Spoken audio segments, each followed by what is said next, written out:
नमस्कार मित्रों, हमारे चैनल अद्भुत ज्ञान सुविचार में आपका स्वागत है। आज की कहानी है कर्मों का फल, कर्मों का भोग निश्चित है। इस कहानी जिसमें आपको एहसास होगा कि व्यक्ति कितना भी इतरा ले, उसके कर्म उसे उसकी सही जगह पर ला ही देते हैं और कर्मों का फल जन्म मृत्यु के भी परे है। जब तक पूरा हिसाब नहीं होता यह फल पीछा नहीं छोड़ते। अब आप ही तय करें, आप पाप का भागी बनना चाहते हैं या सदाचार का। एक सिद्ध आचार्य अपने शिष्यों के साथ तीर्थ यात्रा पर निकले। कुछ देर चलने के बाद वे थकान निकालने बीच घने जंगल में ही रुक गए। इतने में आचार्य को कुछ आवाज़ें सुनाई दीं। ध्यान से सुनने पर आचार्य को समझ आया कि यह कुछ लोगों के रोने की आवाज़ है। उन्होंने शिष्यों को बोला, बालकों सुनो, ये आवाज़ें कहाँ से आ रही है। तब शिष्य एक दूसरे का मुंह देखने लगे, क्योंकि उन्हें कोई आवाज़ सुनाई नहीं दे रही थी। फिर भी गुरु के आदेशानुसार उन्होंने थोड़ी दूरी पर आकर देखा। केवल आचार्य को एक गहरे अंधेरे कुएं से कुछ लोगों के रोने की आवाज़ सुनाई दे रही थी। आचार्य ने कुएं में झांक कर देखा तो उन्हें 5 लोग बहुत ही बुरी दशा में रोते हुए दिखाई दिए, लेकिन शिष्यों को ना आवाज़ सुनाई दी और ना ही कुछ दिखाई दिया। तब आचार्य ने उन 5 लोगों को मुस्कुराते हुए देखा और पूछा, भाई किन कर्मों को भोग रहे हो। तब वे पांचों और जोर जोर से रुदन करने लगे।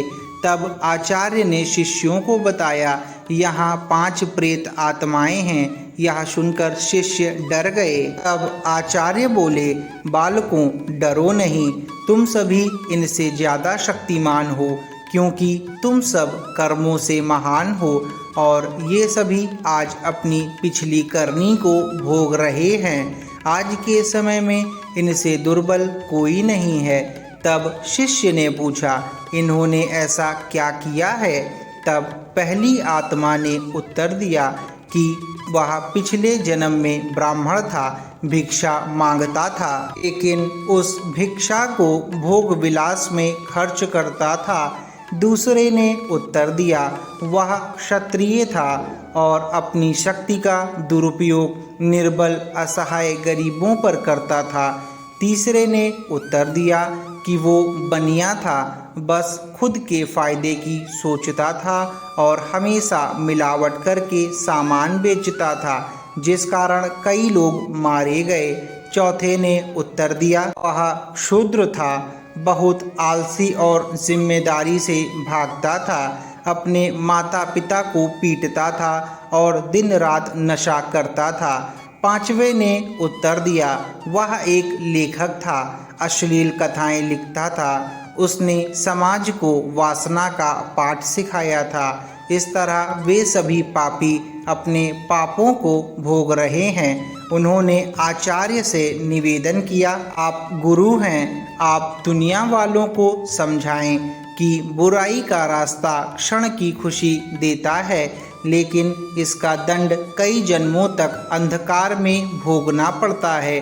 मनुष्य को कर्मों का फल भोगना ही पड़ता है, फिर वो किसी भी जन्म में हो। कहते हैं जिस तरह ईश्वर हैं वैसे ही भूत भी होते हैं, लेकिन वे जितने दुर्बल होते हैं उतना कोई नहीं। वे अपनी करनी का भोग करते हैं। क्षण की विलासता कई जन्मों का डर बन जाती है। व्यक्ति कितना भी इतरा जाए, नियति उसके कर्मों का हिसाब रखती ही है। इसीलिए सदैव सद्मार्ग पर चलें। अगर गलती हुई भी है तो उसे सुधारें।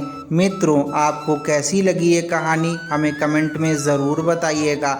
और अभी तक आपने हमारे चैनल अद्भुत ज्ञान सुविचार को सब्सक्राइब नहीं किया है तो सब्सक्राइब करें और बेल आइकन को दबाना ना भूलें।